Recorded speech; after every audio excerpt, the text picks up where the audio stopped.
Welcome back. Chapter 2, Licensing Law and Qualifications for License. Previously, we went over the sales associate, the broker, and the broker associate. And we do know in general, there are exceptions to every rule, but in general, you need to take a 63-hour pre-licensing course in order for your initial licensure. However, there are some people, some classification of individuals who are exempt from the pre-licensing course and or the broker course or some of the continuing education requirements. And I'll read off the important points. I'll try to say it off the top of my head, and if I'm wrong, feel free to correct Professor V and find the respective pages of your edition of the course book where it spells it out directly. The first thing is individuals who have earned a 4-year degree in real estate, not finance, not business administration, real estate. Those individuals are exempt from the 63-hour pre-licensing course as well as the 72-hour pre-licensing course for a broker.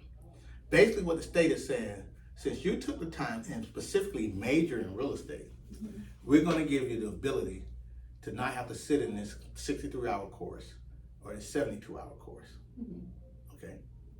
Those individuals are also exempt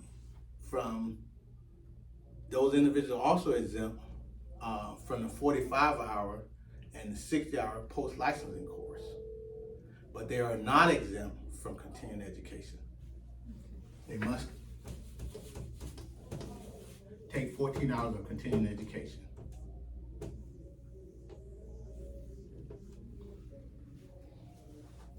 Another person that's exempt, or another classification of people that are exempt, are licensed attorneys. Licensed attorneys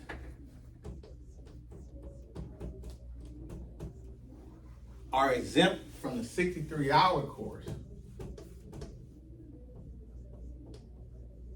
An attorney is also exempt for continuing education.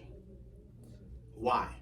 Basically, the state is saying, look, if you've invested the time to obtain your Juris Doctorate degree and you're a licensed attorney registered with the Florida Bar, then that is your primary occupation. So you do not have to take the 63-hour pre-licensing course.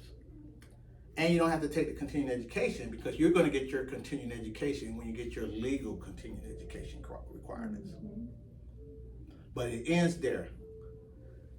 The lawyer who desires to be actively engaged in this industry as a broker, because now they have the ability to employ sales associates as well as broker associates, even though they may be counsel. They are not exempt. The attorney must take the 72-hour pre-licensing course. So even though they're exempt from the 63-hour pre-licensing course, they're not exempt from the 72-hour pre-licensing course as a broker.